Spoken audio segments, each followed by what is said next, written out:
Good morning. I'd like to call, excuse me, today's meeting of the Planning and Zoning Commission to order. Can we establish a quorum? Yes, good morning, everyone. Morning. Ms. Kirkner? Here. Mr. Kane? Here. Mr. Huff? Here. Mr. Robertson? Here. Mr. Toyson? Here. Mr. Lester? Mr. Smith? Here. Commissioner Gordon? Here. Secretary Daly? Here. Madam Chair, please let the record reflect that 7 members are present and we do have a quorum. Thank you. Please stand for the pledge. Pledge allegiance to the flag of the United States of America and to the republic for which it stands, one nation, under God, indivisible, with liberty and justice for all.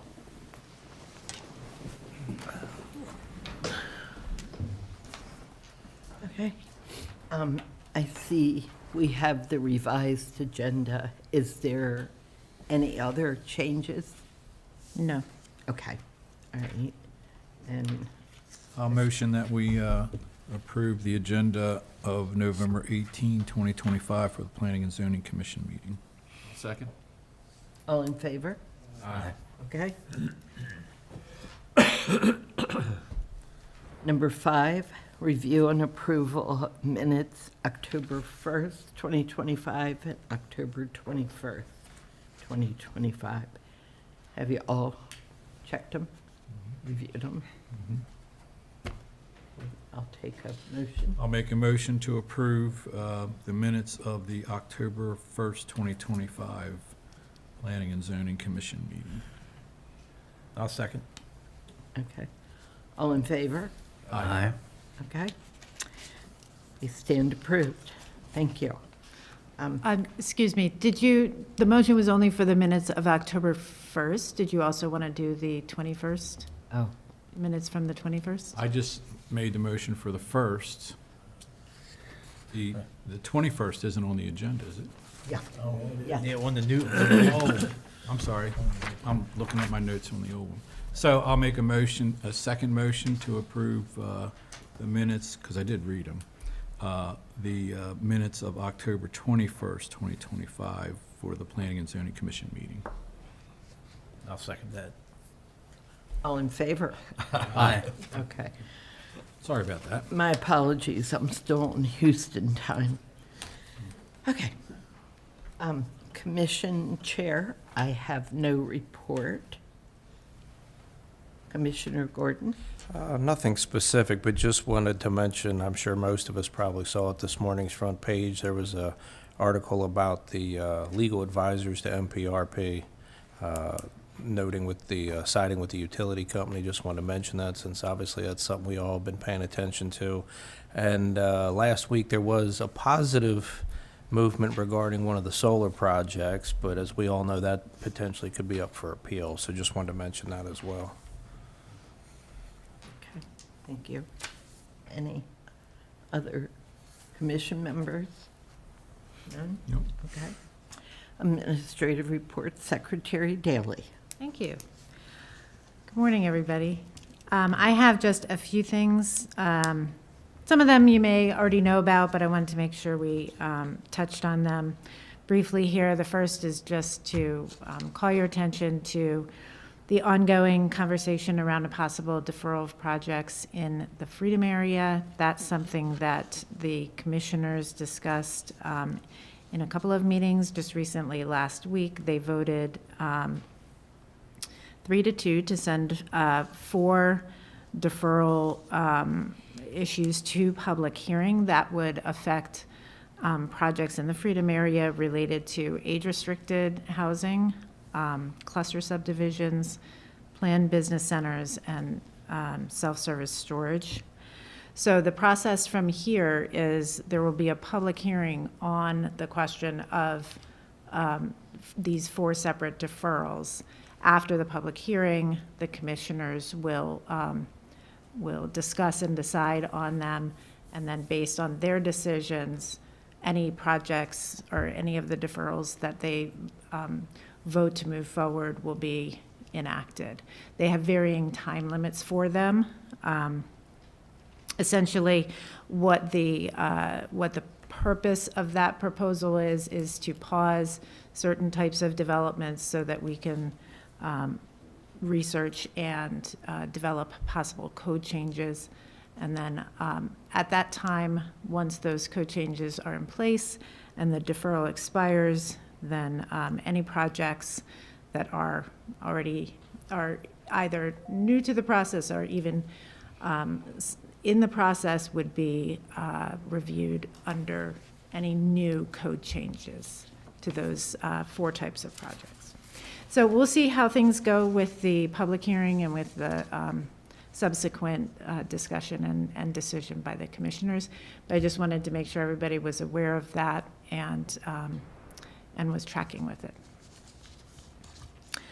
Commissioner Gordon already mentioned the Shaberton solar project on Fanny Dorsey that was denied by the Public Service Commission. They mostly cited some of the glare impacts, aesthetic concerns that the neighbors had raised. So that is one of the first times that that's happened. So it's an interesting wrinkle in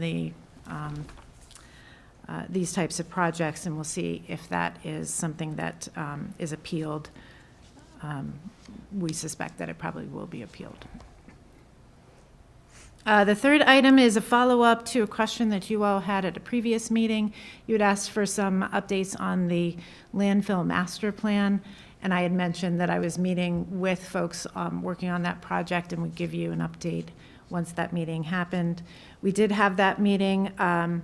Basically, they're looking at expanding and modernizing the landfill so that certain site features like access can be improved, and we can expand opportunities to minimize waste and divert what we're exporting. Currently, we export about 80% of our solid waste, and that does have a cost to the county. So we're looking at how that can be improved. I will schedule some time with for Cliff Engel, who is the head of that bureau, to come and give you a presentation on kind of their master plan, what they're envisioning prior to any actual plans being submitted for your review. But it'll be good for you to have kind of a sense of what people are, or what the proposal is. Fourth item, we've talked about having some site visits to various projects, and we will continue to make that offer available to you. I shared in an email the process for letting us know who was available to join staff on site visits. We'll look forward to doing that again in December for anybody who's interested in taking up that opportunity. And lastly, just to put on your radar screen, after our December 16th business meeting, we will get together for a little holiday lunch, so please make some extra time on your calendar after the meeting on the 16th to join us. Any questions on any of that? Is there a meeting date yet for the public hearing? I don't believe so. Not yet. It still needs to go out for 2 weeks of advertisement, so it'll be at least 3 weeks out, leaving the minimum amount of times for the required advertising periods, et cetera. Okay, thank you. Okay, thank you. Extensions? None. I don't believe we have any. BZA cases? We also have none. Okay. All right, moving right along. Item 8, concept site plan, Runnymede Elementary School Pre-K addition.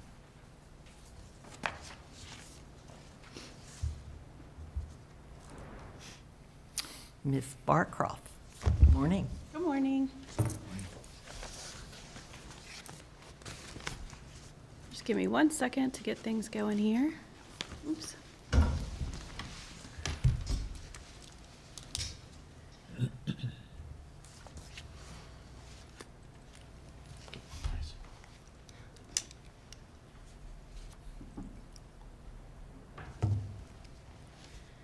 Good morning, Amy Barcroft with Development Review Division. We are here to discuss the two remaining projects that will be coming before you for concept review for the pre-K additions. So these two projects we're going to discuss are similar to schools that have previously and recently been discussed. The need to expand space in the schools to accommodate the pre-K program instituted by the Maryland Blueprint program. The first project is S240028, Runnymede Elementary School. This is located at 3000 Langdon Drive. This is Commissioner District 1.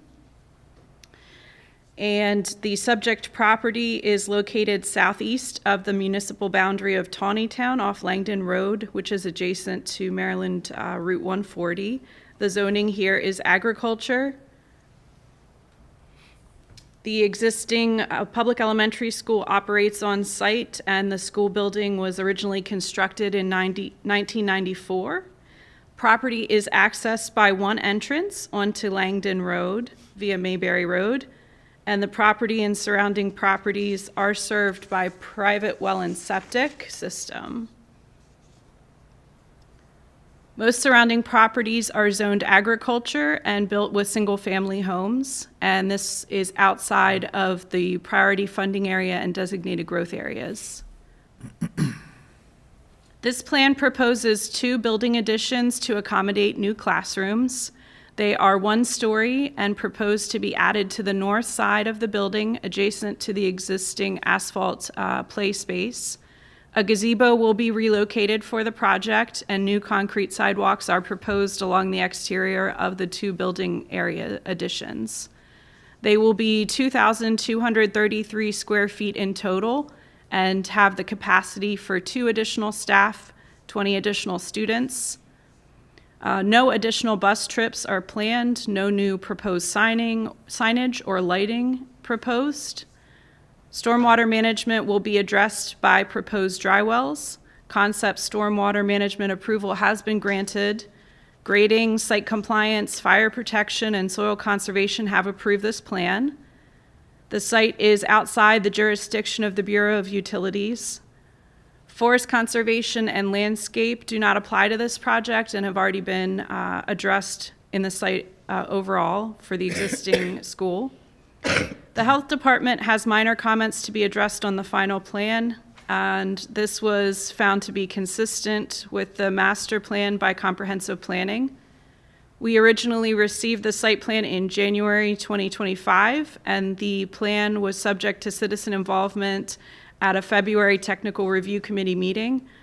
We have not received any feedback from citizens regarding this project. Here are some photos of the existing school. This is the front entrance of the school. And this is the area for the proposed additions. You can see the gazebo I was speaking about will be relocated to make room for the structures, the additions to be added.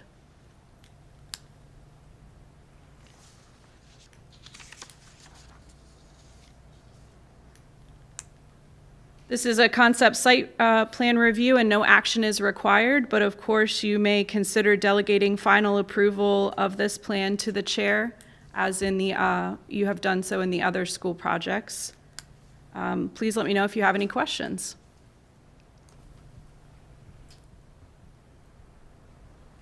Nothing? No? What's the estimated cost of this project? We're right now on Runnymede. We're in the, was it 8, Bill? What's that? How much was Runnymede's budget, the last one we got? Yeah, that one. That one's 2. I was thinking since it was 2 separate buildings, it was higher. But no, we're around the 2 million range for that one. With, between all the pre-Ks we have going on and the other projects, I have budget syndrome.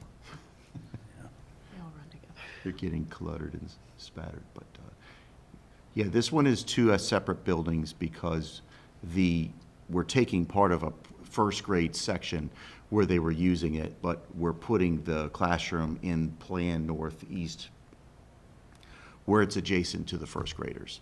Since we had to make room for the pre-K on the northwest side of that plan, it made sense to put the first graders back where they belong and not with the other kindergartner and pre-K students, So part of their classroom is part of that addition. How many students are in that school? That's a good question. That one's around, is it 500? 600. Low sixes, 600. Yeah.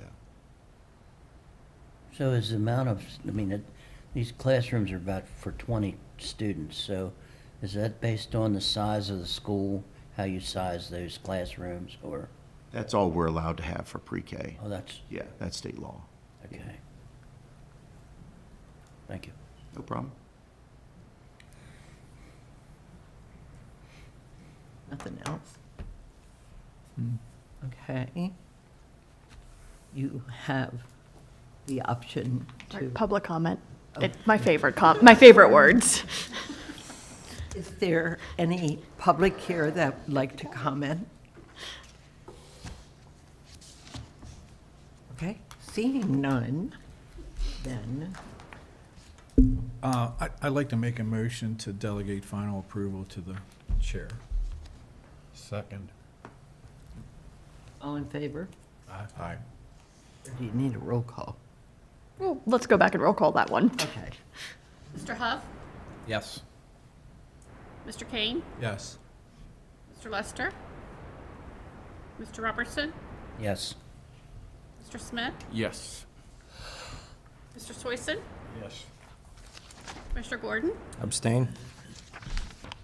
Madam Chair, let the record reflect, we have 5 yeas, 0 nays, and 1 abstain. Thank you. Okay. Number 9. That's me again. This project is S240030 Robert Moton Elementary School Pre-K Addition. This project is located at 1413 Washington Road, Commissioner District 3. This project, like the first, is a concept site plan review. No action is required, but of course you can delegate final approval of this plan to the chair as well, should you wish to do so. This property is located south of the city of Westminster along Washington Road, north of the intersection of Maryland Route 97. The zoning is conservation, and the existing elementary school operating on site was originally constructed in 1976. The property is accessed by 2 entrances onto Washington Road, and this property and surrounding properties are served by public water and sewer, served by the city of Westminster. The surrounding properties on the sides of this site are zoned with a mix of conservation and residential. There's the Carroll Community College located to the south, Gateway School located to the west of the property, Carroll County Youth Services Bureau is on the north side of the property, and you have some single-family homes located on the east.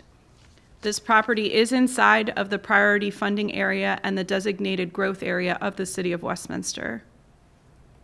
The plan proposes a 2,388 square foot building addition to accommodate new classrooms. The addition is 1 story, proposed to be added to the north side of the building adjacent to the existing playground. There are new concrete sidewalks proposed along the exterior of the building. The addition will have capacity for 2 staff and 20 students. No additional bus trips are planned, and again, no signage or new lighting proposed other than building-mounted fixtures. Stormwater management will be addressed by a proposed microbial retention facility. Concept stormwater management approval has been granted. Grading, site compliance, fire protection, and soil conservation have approved this plan. The site is outside the jurisdiction of the Bureau of Utilities, but is being reviewed by the City of Westminster for their utilities. Forest conservation and landscape do not apply to this project. This concept site plan was initially submitted in January and reviewed at a technical review committee meeting in February 2025. Notice citizens were present or submitted any comments, and I have not received any public feedback or questions regarding this plan.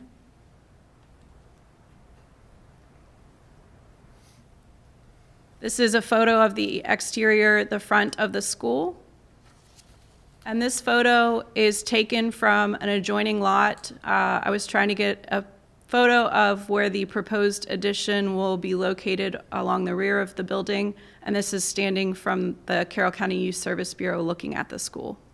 Sorry, it's a little far away.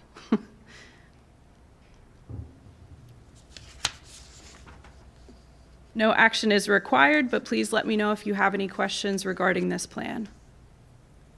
I have one just real quick. Could you go back to the other photo from the Youth Service Bureau parking lot? Yes.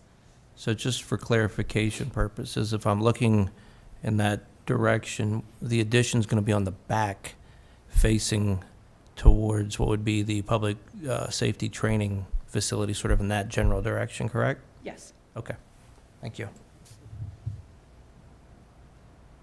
Any other questions? I just have the same question. 2 million? This one's less. This one's less. This is in the one, this is just over $1 million.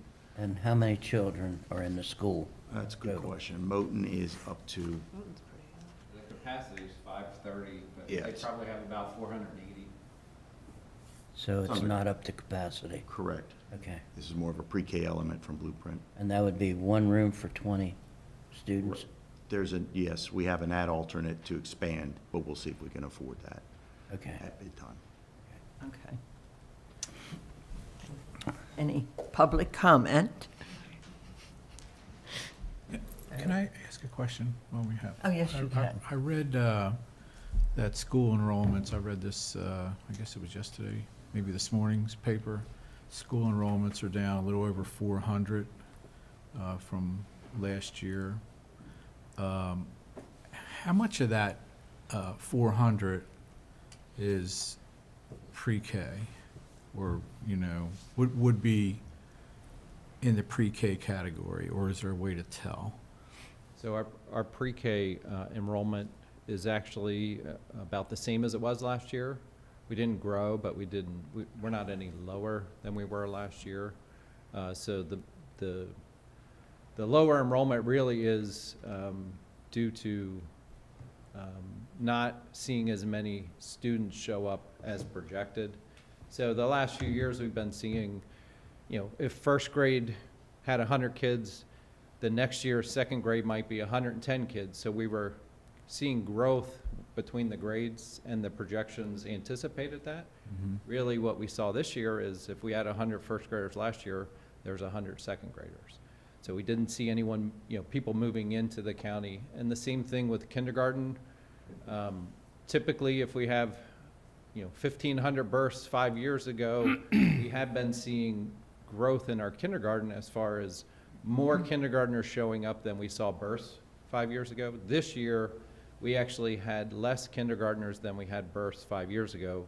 So we had 97% of the births that were in the county 5 years ago, which is the first time that's happened in 14 years. We have been seeing 105% of births, 108% some years, and what's attributed to that really is, typically when our in-migration, people moving in the county exceeds people leaving the county, we see school enrollment grow. I don't have those numbers yet because I have to get those from the Department of Planning, Maryland Department of Planning, as far as the migration numbers, but typically when you see enrollment data like that, it means that we're not seeing as many people move into the county. In the county, right. And in some years, what it means is there's more people leaving the county than moving in, so. Does that hold true in every part of the county, from Freedom all the way to Tawnytown, or? So when Or you you look see at the, and the majority of the enrollment, the lower enrollment than expected was at the elementary level. Not all of it, but the majority. But when you look, what schools didn't perform as expected, there's about 10 to 11 schools that are significantly lower than we thought they'd be, but they're spread throughout the county. So there might be a couple in Eldersburg, there was one in Manchester, one in Tawnytown that was lower. So it is kind of, it's not a geographic area that is, oh, that area, something's going on. It really is kind of across the county. Okay. Interesting. Okay, thanks. Anything further?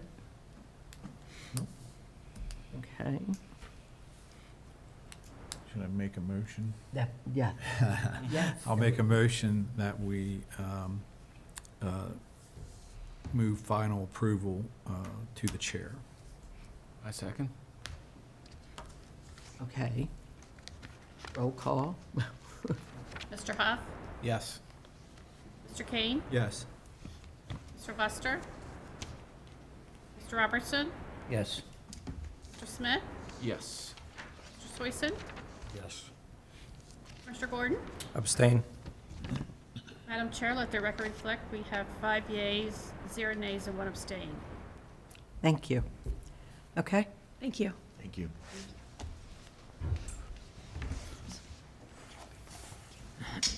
Moving on to item 10, Water and Sewer Master Plan Amendments. Secretary Daley. Thank you. This morning, we have 4 amendment packages, I'll say, for the fall amendments to the Water and Sewer Master Plan, 2023 Water and Sewer Master Plan. 2 of them are from towns, 2 of them are in unincorporated areas. And we could, I'll give you the option if you want to take action on each of them separately, or if you want to take action on them collectively. We'll start with the first one and see how you want to Okay. move through it. Yeah. Oh. Guess what I didn't do? I didn't get my presentation loaded up. Well, can we take about a 5-minute break? Sure. Sure. Thank you. We will be back.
Okay.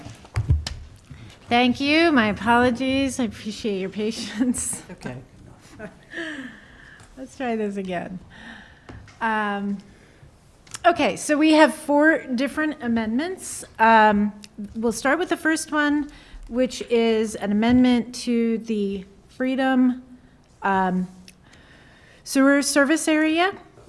So in September and October of this year, we received requests from private property owners to be included in this amendment cycle. Both requests would move properties that are currently in the long-range sewer service area to another category, 2 different categories for each of the different applications. So no water is being transferred because they're already in the existing water service area. So Daphne, Yeah. when I was reading this, I saw that it's a transfer of one property to allow for 4 single-family dwelling units. Right. So that one property has 4 lots on it? Yeah, allowed. so I'll go into the specifics of each Yeah. one in just a second. Okay. Yeah. Thank you. So as far as consistency with the Freedom Community Comprehensive Plan, we have 2 goals that cover water and sewer. The first talks about ensuring that development happens in appropriate areas consistent with where water and sewer infrastructure is provided, and you'll see where these are adjacent to that, and of course they were in the long-range category already.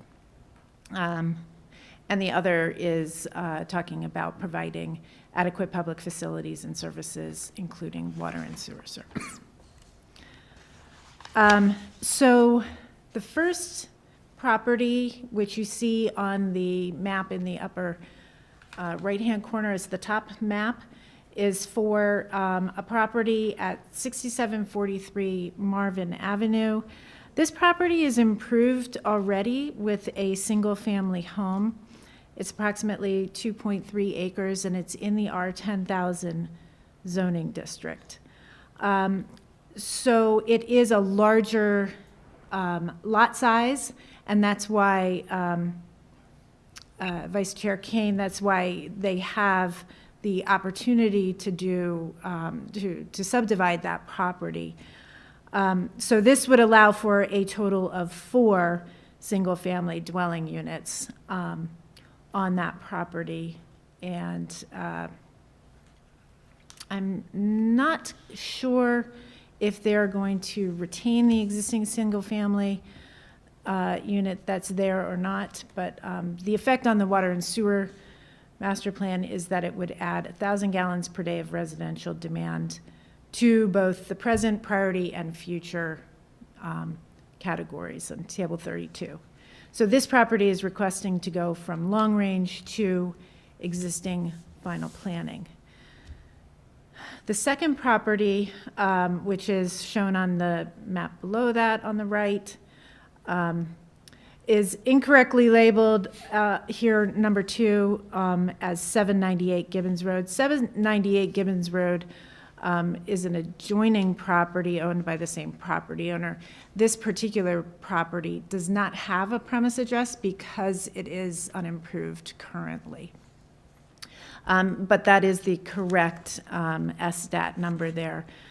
For this property, when the request is to move it from long range to priority sewer service to allow for 1 single-family dwelling unit to be constructed there, the property is just over an acre and zoned R20,000.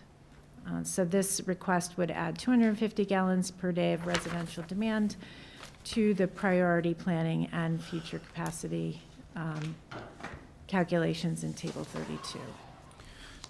So, sorry. Yeah. So the Gibbons Road property adds 250 gallons per day for one property, one single-family dwelling. Right. The 4 single-family dwellings add 250 gallons a day to equal the 1,000. Right. But doesn't the other one have an existing dwelling, which would make 1,250? Yes, but it's not connected to sewer right now. Oh, I got you. Okay. Yeah. Thank you. Yep. Any other questions on these particular ones? Okay. That's the updated sewer map. Rather hard to see where these properties are, but essentially, the Marvin Avenue properties are sort of in the center of the Freedom Growth area, and the one off of Gibbons Road is towards the sort of northwest corner of that sewer service area. These are the tables. They actually should be colored green rather than blue since they're sewer service tables. But you can see under Amendment 2 what the change would be. It's fairly negligible in terms of the demands for present, priority, and future.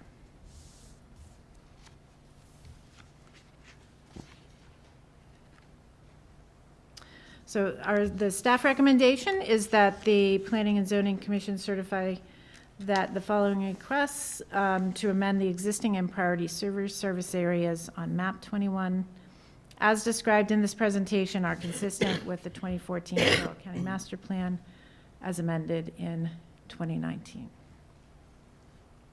I can move on to the next amendments, and you can choose to take action collectively at the end, or you can make a motion on this particular one if you'd like. Consensus is one at a time.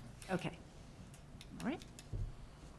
I would recommend doing public comment before each one then, since you're taking a vote on each. Okay. Okay. All right. I will open it up for any public comment if there Is any? is. We have one public.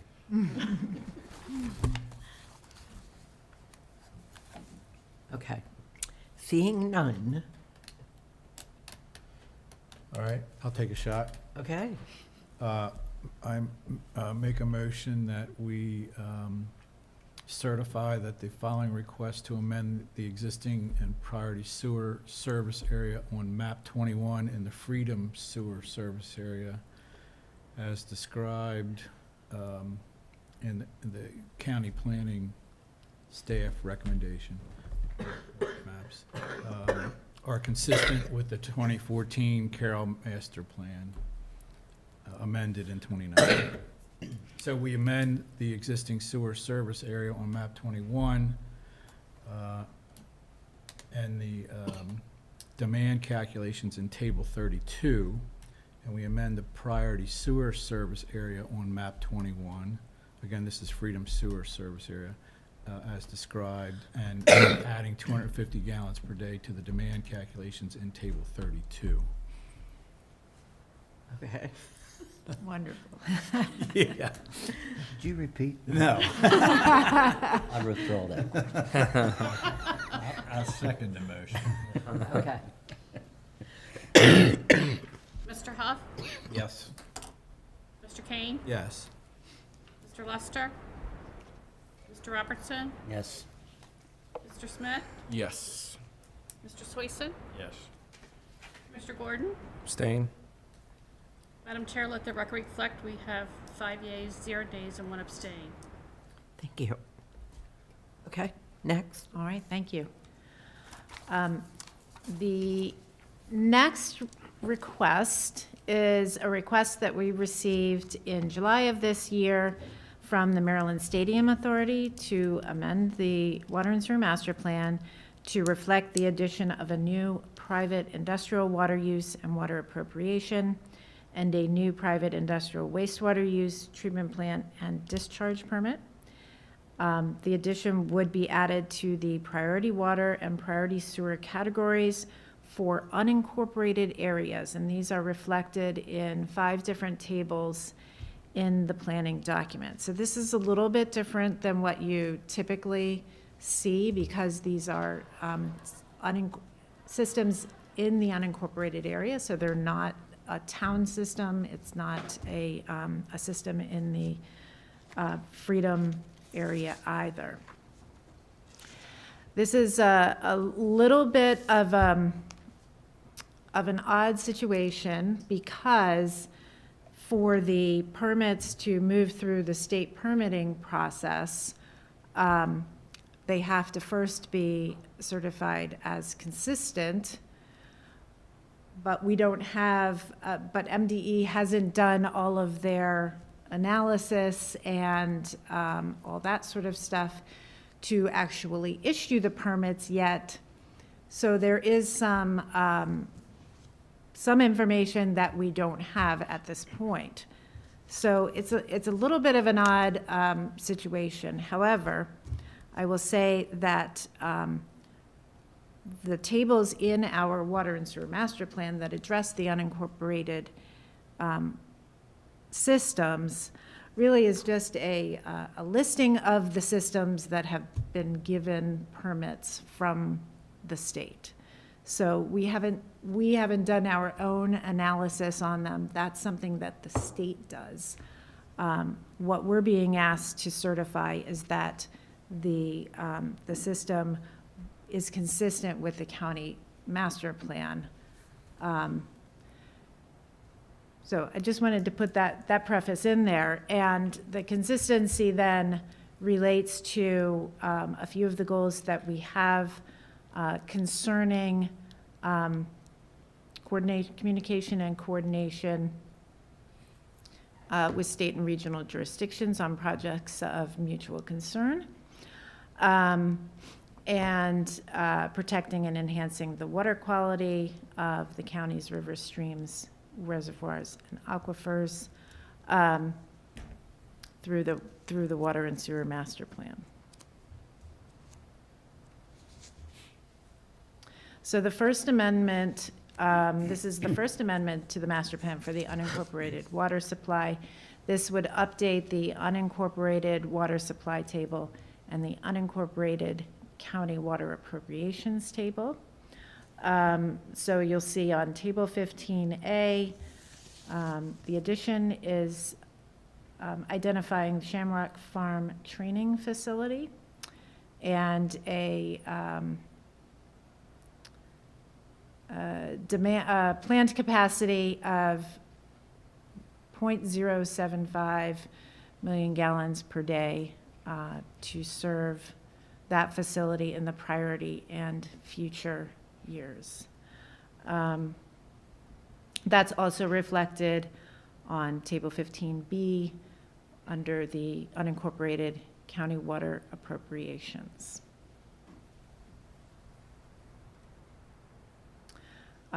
Similar changes are being requested for the unincorporated sewer service area. So this would update the unincorporated area future wastewater demand table, table 27A, the unincorporated area treatment plants table, that's table 27B, and the unincorporated area discharge permits table, table 27D, by adding the Shamrock Farm training facility to priority sewer categories and reflect the wastewater treatment plant and discharge permits. So you can see where those changes would occur on those three tables there. There is a package plant being proposed with a design capacity of 0.060 million gallons per day. And as I noted, the permit has not yet been issued from the state, but they require the county to take action before they finish processing things on their end.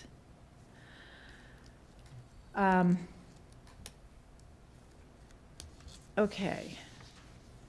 So based on the county master plan, staff finds this request consistent because it is in the agricultural zone. It is a request for a permit that would serve an agricultural use. And as I noted before, meets our county master plan goals to address appropriate water and wastewater service in the unincorporated areas. So let's see if anybody has questions about this particular amendment. My question would be, is all the wastewater treated the same between human side and then animal side for, they do a lot of washing and stuff like that?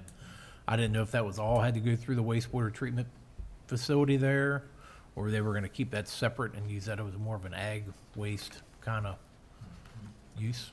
Yeah, I'm going to ask Linda Alexander, who's here from CLSI. She's working with the applicant on this. Maybe she can Linda answer. Alexander, CLSI. We're working on the septic design, and we're involved with the wells and basically the environmental portion that needs to happen. To answer your question, Matt, right now, the perks have been done, okay? All the perk tests, and we can secure 60,000 gallons a day. Immaterial of how it's treated, the site will take 60,000 gallons a day of sewage, okay? Whether we're putting, currently, the plan is that the horse manure and everything would be stored and potentially used or sold or whatever that case may be. Any of the wash down that would happen with the horses would potentially be either in that 60,000 gallons in a separate type of treatment, or potentially is going to be just some type of land application, like a normal ag service would be. The 60,000 gallons a day is the maximum that we're allowed. That's what the discharge permit went in for, okay? The wells, so the site will take the sewage, the site will take any of the land application we need. The question that's still out there, of course, is the wells being drilled. MDE has approved the well locations. There's a series of wells that are, in the process. That's just not something you go out, obviously, and drill tomorrow. With the size of the system and the amount of water and the amount of sewage that's being treated on this site, the consistency with the county's water sewer master plan is one of the very first items that the state asked for. Even when you made application, they wanted to know if you're consistent. So, given the aggressive time frame that they want to potentially bring this facility in place or whatever, we couldn't continue to delay on coming before Planning Commission, and of course the commissioners, and then ultimately the state for the master plan amendments. We had to get that working through, because right now we're in a process of monitoring that septic. There's monitoring wells in place out there for the septic and the water table, and that monitoring has to be done for over a year before the state will even move the discharge permit forward. So the question about whether we're putting all the sewage into that system yet has not completely been determined by the state. Do we have the capacity to put it there? Yeah. The problem is mixing horse manure with human waste can't happen. So we may have to do it in two different, we got the area to do it. We may have to do it two separate, but we don't know that yet. Okay. Don't want to do a play on words here, but I think we're gonna get the cart before the horses here. You mentioned that we have to concur with the state on certain issues here. The state requires, as part of the large system guidelines, which is what this site is for septic, and the water appropriations portion of it for the water, because it's over 10,000 gallons a day, Okay. it's always been a requirement that the master plan for the county gets revised. In 2023 and before, it's been about 3 years ago, on these really large systems that were over 10,000, they started wanting that compliance to happen sooner in the system than later, because they didn't want to, the state doesn't want to spend all the time with the monitoring of the wells, all the analysis, all the on-site stuff that they've got to do, and then the county come in and say, it's not consistent, we can't, it's not consistent with whatever we're doing for water sewer, and then they've spent all that time doing that. So they've put that requirement, I guess you want to say, sooner in the system. Carroll, the situation that happened here is we came in July, knowing that we could potentially hit this thing. If we don't hit this one, next year it's a triennial update, and the update could take longer, which would push them into 2027, 2028, before potentially the decision's made at the county level, and then that pushes those permits out even farther. So does this put a cap on how many houses could be put on that property for purposes of using that? Let's just say they needed 5 or 6 houses for people that work there, or is that all factored into this, Yes. or don't we Yes. know? I mean, well, where, The maximum so that's how gonna many- go on that site. when do the- we when- know that? How many? When the state issues the permit, the maximum, they're gonna issue it for a maximum capacity of 60,000 gallons. I guess my question is, And whatever fits in that. Now that, keep in Okay, mind that, I I'm guess sorry, my Ralph. question is, what if I, as a private person, wanted to do the same thing? What is the state getting that I wouldn't get? Oh, you'd have to do the same process. I've done the same process already. Gerstel Academy back in the 90s and the early 2000s, that went through the same process. When the only difference is in that process is that the state, because of wanting to not lengthen the process out, the state had that master plan amendment come in sooner in the process than what it did for Gerstel. So the numbers you're putting up here, you're required to stay within those numbers? Yes, under. That's what the permit's under. for. And of course, as this process is through, there's public hearings that'll have to happen. I mean, these permits are not a given just because the perks are done. There's a full design that goes behind them and everything like that. But the process is the same. If you wanted to go, Gerstel Academy was over 20,000 gallons a day. Okay. Those trailer parks were over 20,000 gallons a day. We did River Downs. The golf course down there was over 5,000 gallons a day. Shaladon was the same way. It's all, the difference is when it goes to that 10 and then it gets to 20 and it starts to go way up there, then the monitoring wells become more important, the amount of water you're bringing out, the hydro balancing of the site, how much water you're putting back, all that kind of stuff comes into play a whole lot more the larger the system gets. So,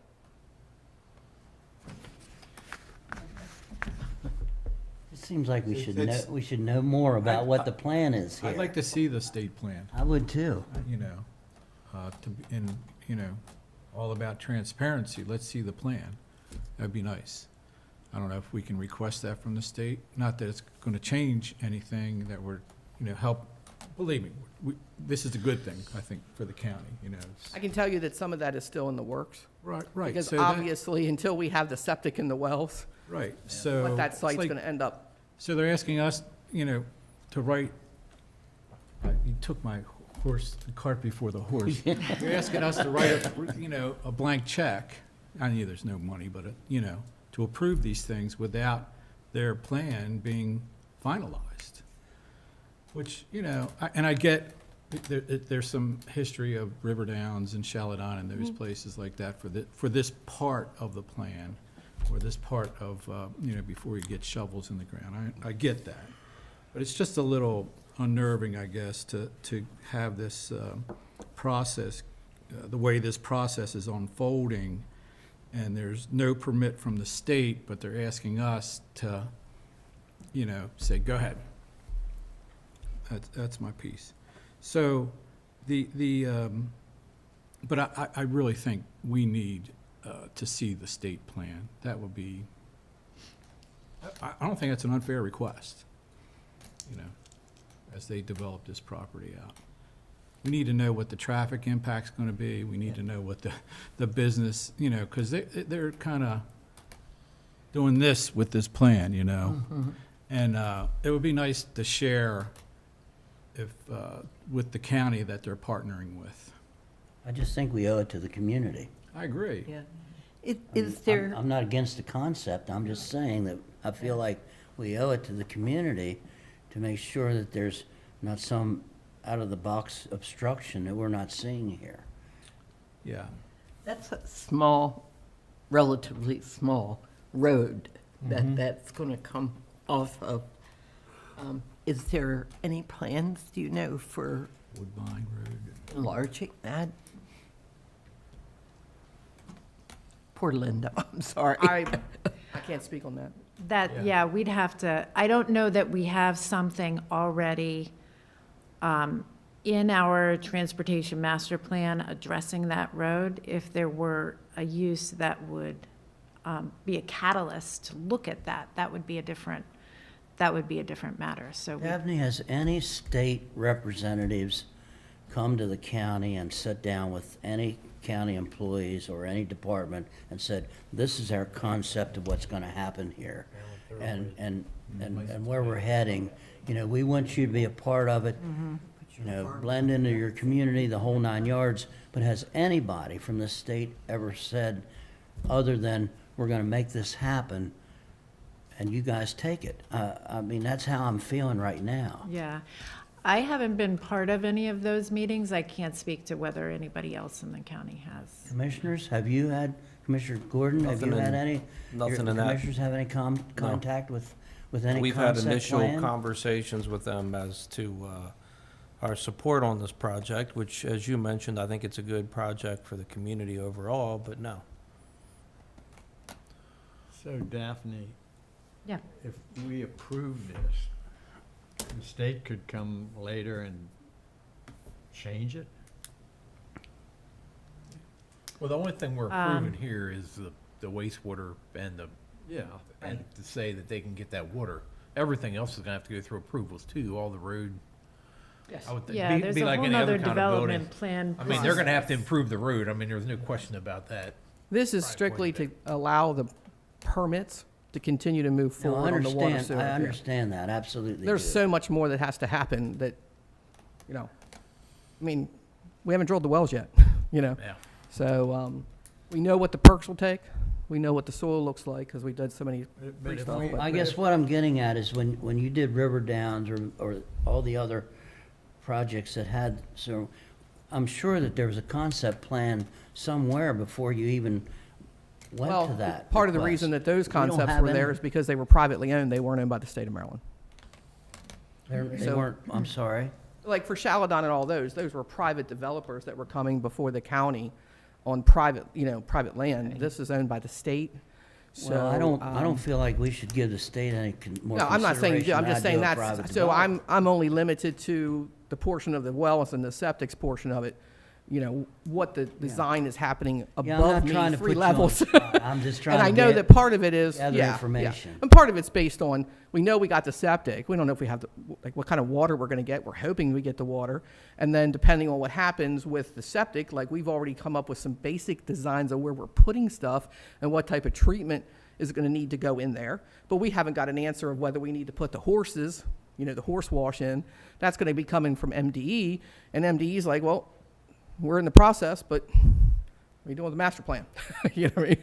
So, I mean, we're kind of in a little bit of a catch-22 on just our design portion of it. Sure. I'm not talking to several levels up, Understand, so, I yeah. understand. But this is still the first step that needs. This to is be one of the done. first steps, unfortunately, in these newer, bigger permits, yes, yeah. Okay.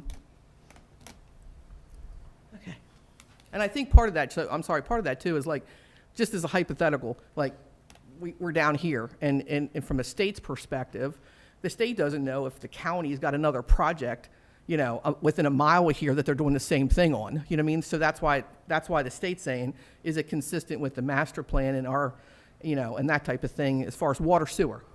Yeah. And that's why they asked that question so far up front. I guess that the underlying question here is what you just talked about, whether we would be inhibiting some private person coming in and doing some things that we might want to have done in the county, and that would inhibit that to happen in that area.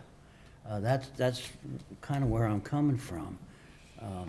Well, any other So- project would have to do the same thing. I understand Yeah. that. I Yes, mean, years yes, I ago, do. this is just a side note, years ago, we did Crim Gold. And I perked the heck out of Crim Gold to try to put a subdivision over there, and I got nothing. Barely got any water over there. So now it's a county park, so, I'm Let's just, not get into that well, one. I'm just saying, but I'm just No, I saying, mean, if it's you a go good talk about history, example. that's the example. That's what I'm getting at, yeah, so. It's a good example of what I'm talking about also here. Okay. This will be back in front of us many, many, many times if it continues to go forward, so. Yeah, I mean, this is just the first, trying to get Unless this the state portion out of keeps it. us out of the room, which, Well, that's what concerns me. there's nothing you can do about it. Okay. Thank you. Any public? No? Okay. Are you gentlemen satisfied to move on? Yes.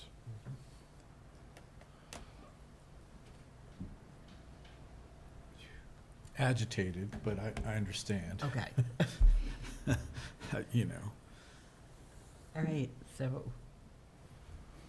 who wants to? Do I have to read the whole thing like we did last time? Yes. I said You it can looks- reference what was shared in the staff report of the presentation.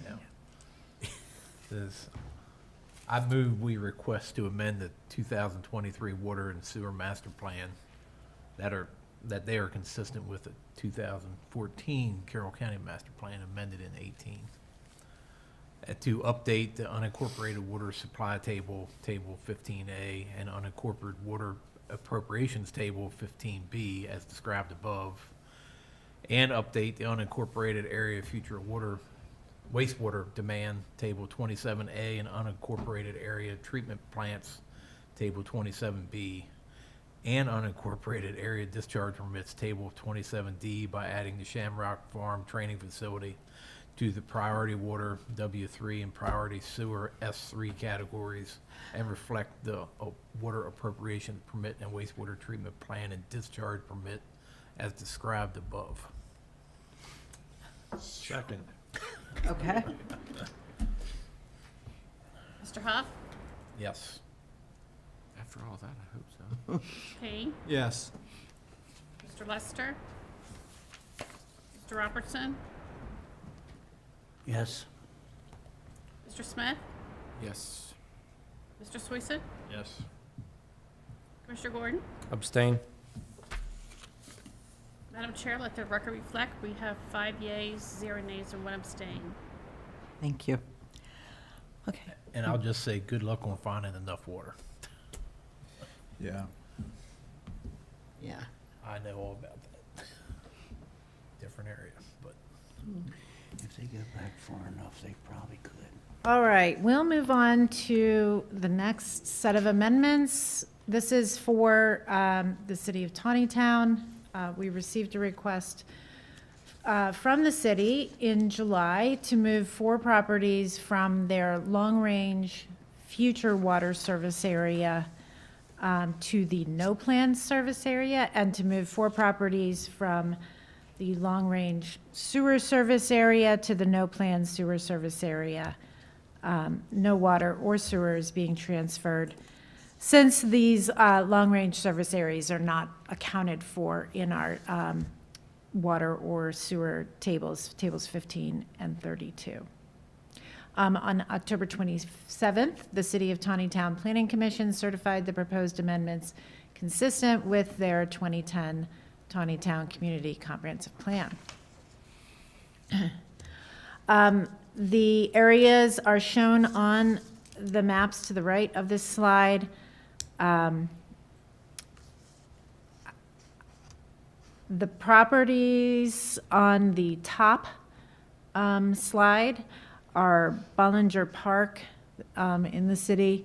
So they have determined that they do not need to provide water service to that property and the property on the lower slide is also not planned for water service. For sewer, same amendment types, same properties, moving from long range to no planned service. You see the updated maps here. And the staff recommendation is that the County Planning and Zoning Commission certify these amendments are consistent with the 2014 Carroll County Master Plan as amended in 2019.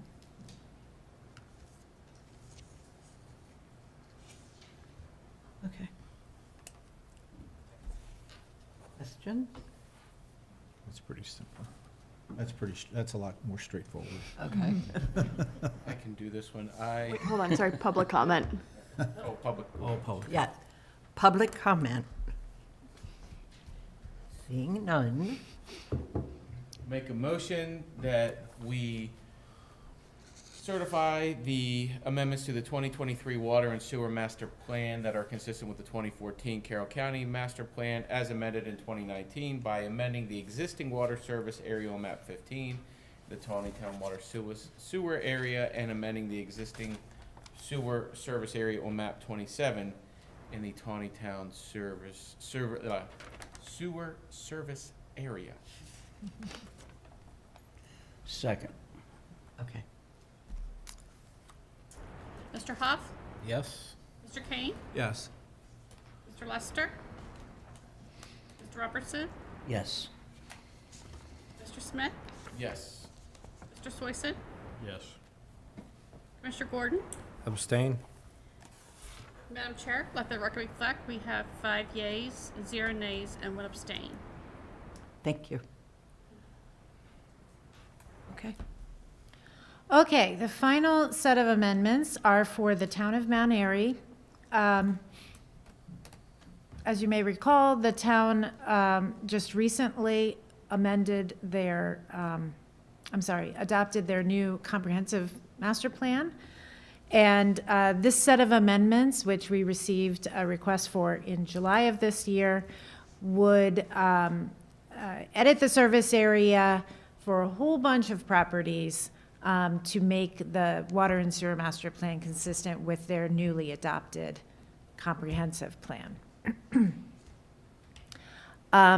There are a lot of them, and I am not going to go through everyone individually.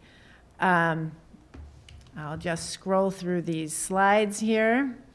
So we have 13, nope, I lied. 29. We have 29 and 30. 29 different water service area amendments. And let's see here. 22, nope. 32. That's 30, so. Thank you, 32. Sewer service area amendments, all to bring the properties in alignment with their newly adopted plan, which their planning commission did certify as consistent also on October 27th of this year. So I'm going to skip to this slide, which kind of brings it all together. Since the town planning commission has certified the amendment as consistent with their plan, our planning staff recommends that the Planning and Zoning Commission certify that the amendments are consistent with the county master plan as amended in 2019. And this would amend the existing water service area, removing 76,544 gallons per day to the demand calculations in that category. It would amend the priority water service area, adding 19,404 gallons per day to those demand calculations, and then adding 23,654 gallons per day to the future water service area, which is a combination of existing priority and future all rolled together.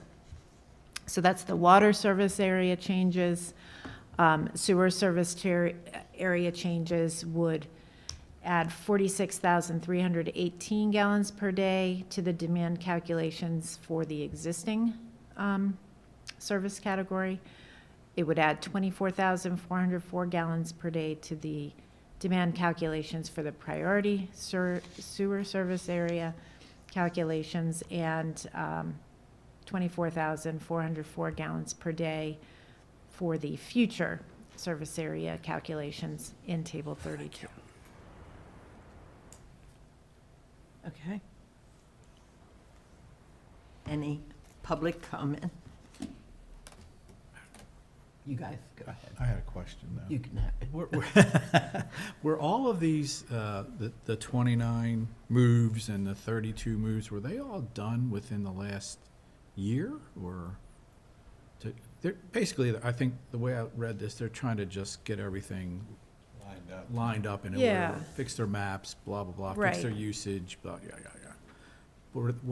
Was that a result of just activity that's happened in the last year, or has it transpired over several years? Well, I think it would be, it's aligning those service categories with what they had outlined in their comprehensive plan. Okay.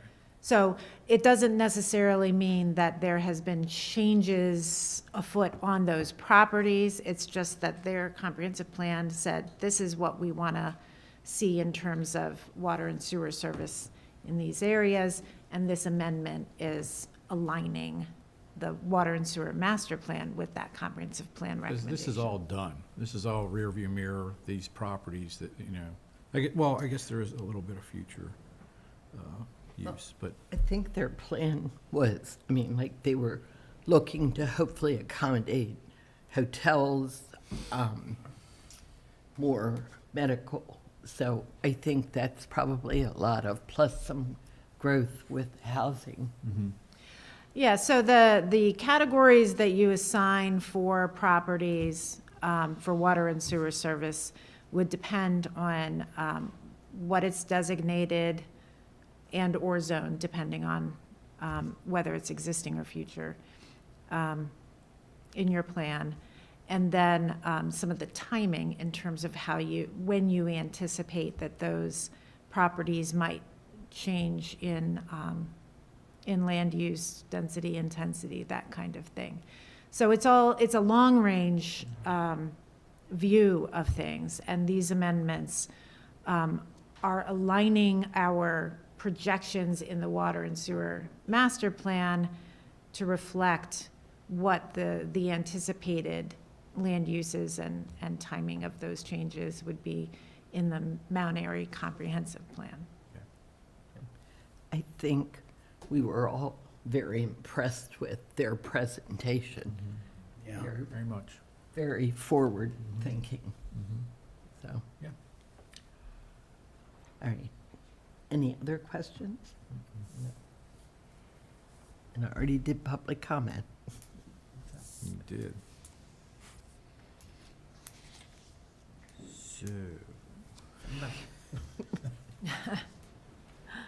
So I'll, You gotta back up, yeah. yeah. You I'll gotta make- start there. I'll make, should we do this in two? Yeah, you can do this in two separate if Yeah. you'd like. I'll do the first one, Matt.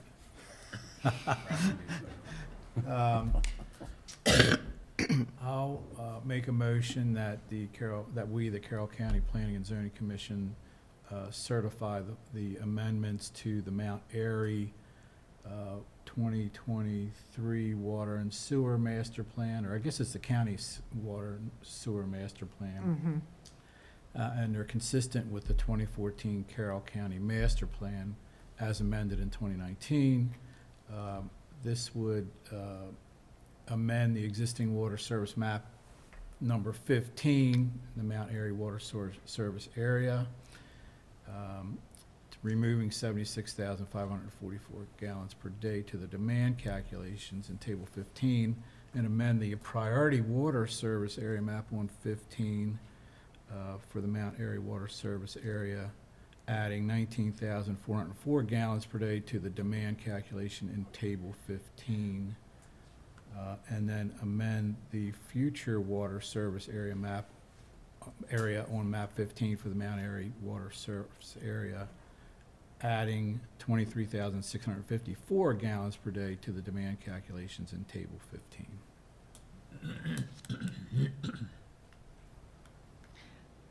I second that.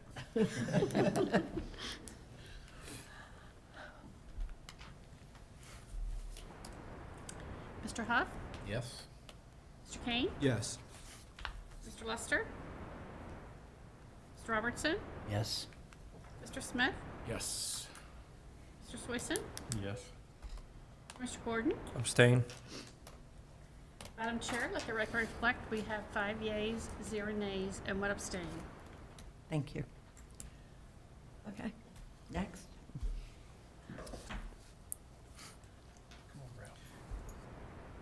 All right, I'll take a shot at I this one. let, you can use the first part here, and then I'll switch down to the next slide. I move that Planning and Zoning Commission certify the following amendments to the 2023 Water and Sewer Master Plan that's consistent with the 2014 Master Plan as amended in 2019.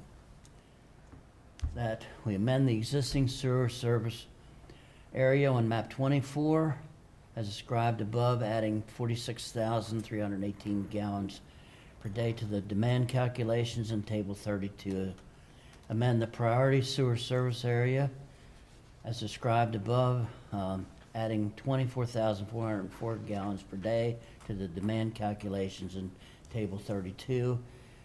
And amend the future water service area of map 24 as described, adding 24,404 gallons per day to the demand calculations in table 32. All right. I'll second it. Okay. Better. Mr. Huff? Yes. Mr. Kane? Yes. Mr. Lester? Mr. Robertson? Yes? Mr. Smith? Yes. Mr. Swason? Yes. Mr. Gordon? Abstain? Madam Chair, let the record reflect we have 5 yeas, 0 nays, and 1 abstain. Okay, So, very good. Thank you. before we close that section, Okay. what, isn't there another recommendation we have to make to move it forward to the county commissioners? Yeah, so let me skip through here. See, I have prepared these recommendations as concise, but you'll see the third bullet there is the staff recommendation that you forward the amendments as presented to the Board of County Commissioners with a recommendation to adopt and submit them to MDE following a public hearing. So do we need a motion for that? We don't have to read them all again. Okay, then. No. The So, last part, okay, I'll make a motion to recommend that we forward the amendments as presented to the Board of County Commissioners with a recommendation to adopt and submit them to the Maryland Department of Environment following a public hearing. Second. Mr. Huff? Yes. Mr. Kane? Yes. Mr. Lester? Mr. Robertson? Yes? Mr. Smith? Yes. Mr. Swason? Yes. Mr. Gordon? Abstain? Madam Chair, please let the record reflect we have 5 yeas, 0 nays, and 1 abstain. thank you. Okay, all right. Okay. Now we're finished with that, correct? Do you have more? I have no more. Okay, all right. We are to number 11, which is general public comment. I don't think that, oh, yes, we do.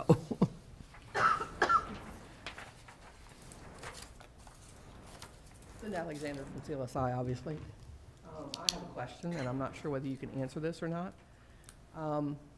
At November 6th meeting, there was 2 of our projects that were deferred. And a vote was taken after the public was notified, after those jobs were posted. And I believe, based on watching the meeting, it was determined that those 2 projects would be scheduled for the December Planning Commission. I'm here asking that question versus my clients, who probably would not be asking it quite as nicely. I'm just trying to make sure that those projects will be on the December Planning Commission. Griffith West has been 1.5 years getting to the commission to begin with. And the other Copper Ridge Solar project is a final site plan that's trying to get approved and move forward. And that project has been 1 year getting to the Planning Commission. So I'm just trying to, I'm not sure whether you're allowed to answer that question. I'm doesn't do me any good to ask staff, because staff already had it scheduled in November, and it was removed. So I'm just trying to make sure that when my clients reorganize their schedules for December, being that it is close to a holiday, that they're assured that their project will be heard in December. So, I understand, and I believe Secretary Daley. Those projects are currently on the tentative agenda. The agenda has not officially been finalized, but they are on the agenda for that December 16th meeting. Is that, that good? that's good? We don't have to potentially have another change of plans. That's what we're just trying to make sure of, that it wouldn't end up in a situation that the meeting in the beginning of December, that's an evening meeting, that something would change again. I think that was a very unique I know. thing that It's did never, that, I so. understand that, yeah, and I understand what happened. I just know it's never happened before. There's been jobs that have been moved for other reasons. It's just, Yeah. I've had some very upset clients, but I just need to make sure of that's all. Okay, thank you, Understand. appreciate it. Okay. Any other general comment? Okay, So- hearing none. So, What? can Yeah. we go back to the Oh. Yeah, sorry. not to the motion on the sewer and water, but can we talk about the deferrals that have been recently introduced, and, to pause for research and development and all that kind of stuff? And what is the Planning and Zoning Commission role in all of that happening, with these deferral requests for the 4 deferral requests? Daphne, if you, yep. I will let Liz answer that. I was going to say my time in the spotlight, just what I want to be answering. So as of right now, in the planning and zoning world, for you as the commission, you do not have a role in the deferrals. You will have a role coming up, though. So the way the deferrals are written, the ordinance, so deferrals are a ordinance. They are added as essentially a new ordinance to our code once they are voted on and approved through the entire public hearing process by the county commissioners. They are added as essentially a ordinance that reads that there is a temporary pause for whatever the designated time length is by the commissioners.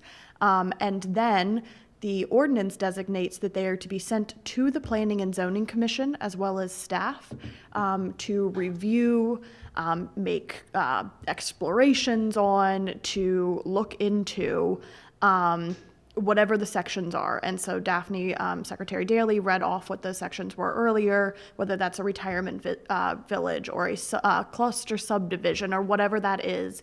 They are then sent to the Planning and Zoning Commission, where you all can solicit public comment. You will work amongst yourselves, you'll work with staff to create recommendations to send back to the county commissioners for permanent ordinance changes. So you'll be working on amending the actual ordinances themselves at that time. They will go back to public comment hearing with the commissioners. The commissioners can decide whether that is in line with their specific goals, the outcomes they are looking for, or whether they send them back to you all to take another look at, to explore further. That process can continue on within the designated time frames set forth in those new ordinances that they're voting on right now, unless those ordinances are amended to extend that time frame. But as of right now, you do not have a role.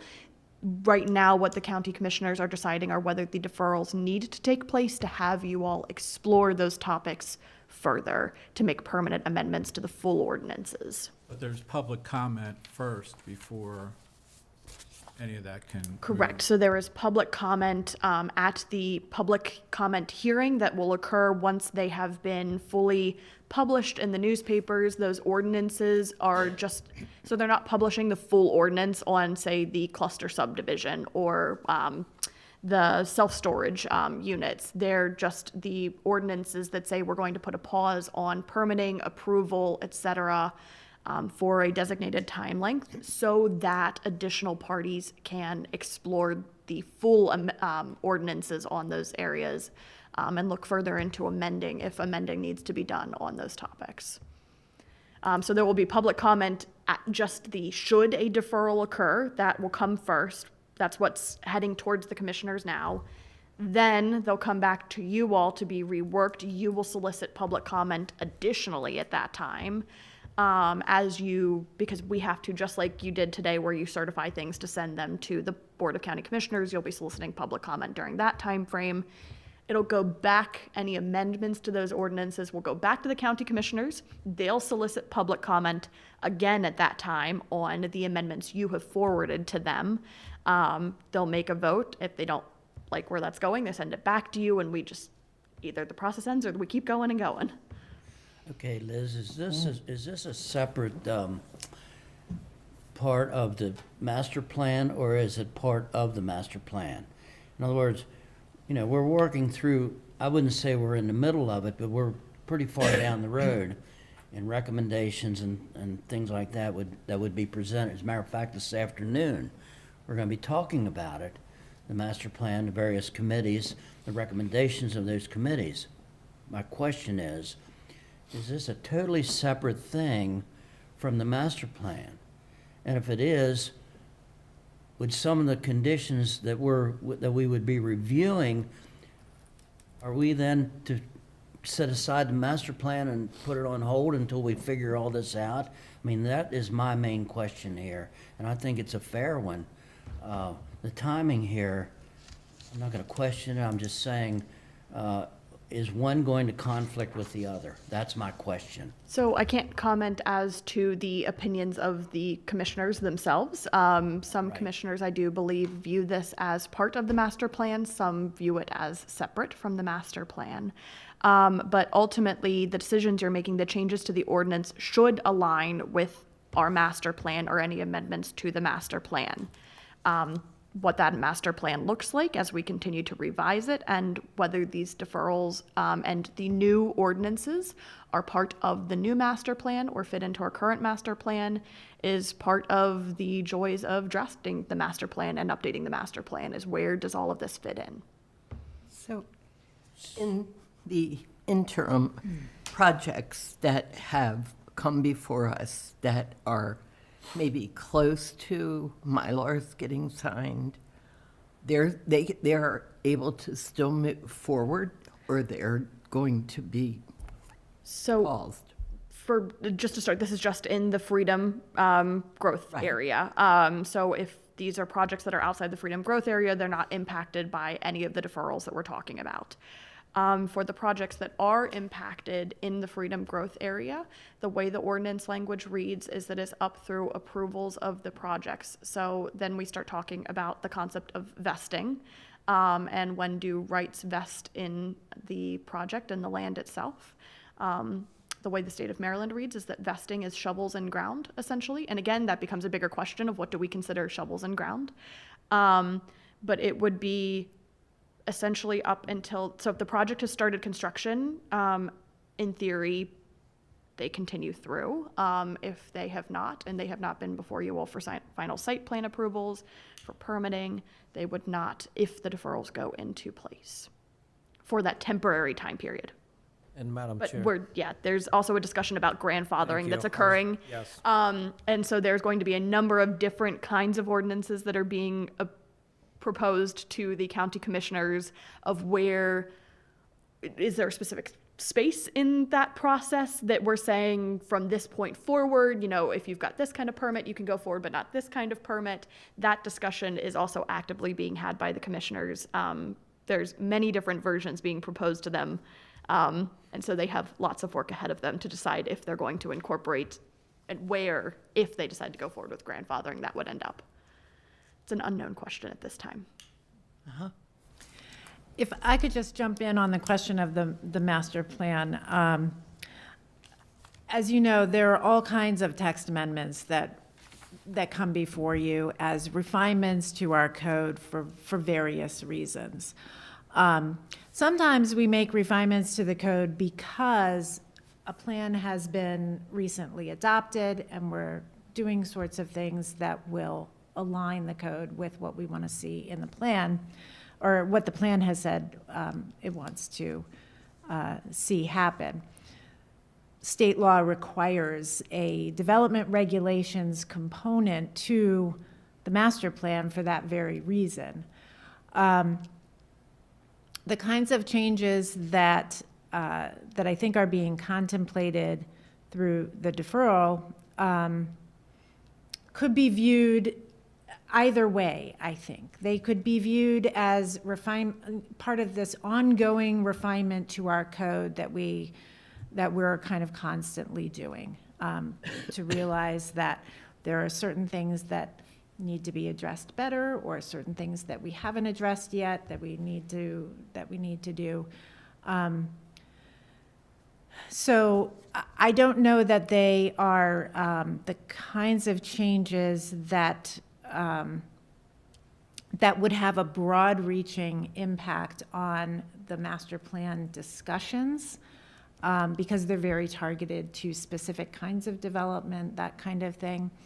But there could be some interplay between them. So, for instance, I know we've talked on numerous occasions in discussions on the master plan about the question of mixed use and where it might be, what it should be, those kinds of things.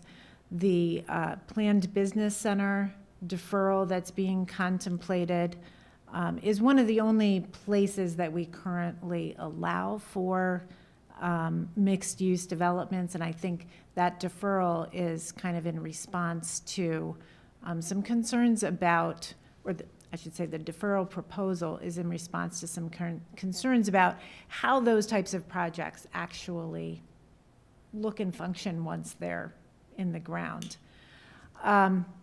Something like that could be the kind of thing where you could have a master plan recommendation that activates those kinds of code changes, or you could make those code changes in response to kind of what you're seeing as an ongoing need to refine the code. So I think it could be either or. It's just a question of what the rationale is for addressing those changes to the code. But I don't think that they would necessarily cause the entire master plan to be put on hold. So when you're talking about how they look, are we talking like architectural, to end up telling a developer, you have to do this to your property and build it? Well, that would be part of what we'd need to get more information on as we go through this process to determine what it is that there is interest in changing. I do know that part of the discussions leading up to this point have cited some concerns about aesthetics, and really the fact that we have very little in our code that speaks to how the residential function of a planned business center would actually unfold, other than the fact that we allow it as an option. So I think there's some interest in having some additional language in the code that would help guide those types of projects a little bit better. Right now, we don't have anything that we can point to. But again, that would kind of come out in the process of discussing what actually needs to be addressed through a deferral, if that is something that gets moved forward. Yeah. I was at the beach recently talking to management, and gentleman said, "Where are you from?" I said, "Carroll County." He goes, "Oh, I just moved here from Eldersburg." I said, "Oh, really?" And he said, he's a younger guy, he said, "Yes." He said, "I was fortunate enough to be in an apartment in a commercial building." So it was the Princess one Okay. down there. And he said, "It's so nice that that opportunity was there, so I didn't have to have an old building old place and it was new and very clean, so and affordable was his comment. So that was positive in the respect that, you know, it is something that is offered.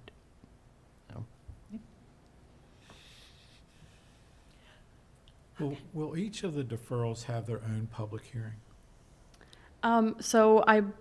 That's a point of a bit of debate at this time, but they are for separate ordinances. I believe they will all be public commented on at the same time, just by nature of the fact that they're all moving forward at the same time. So they're occurring on the same day where that hearing will take place. Each amendment to the ordinance, or each new ordinance, each deferral will have its own vote. So by nature of that, each will sort of have its own public comment. That's going to be something for future discussion. Thank you. Long meeting, I assume. Okay. Anything else, gentlemen? Nope. Commissioner Gordon? I have nothing. Okay. Then we will adjourn until 1 o'clock. 1 o'clock. Okay? After the lunches. I don't think that, you'll still be adjourned. Important questions for the record. We will adjourn and then hear more. Thank you.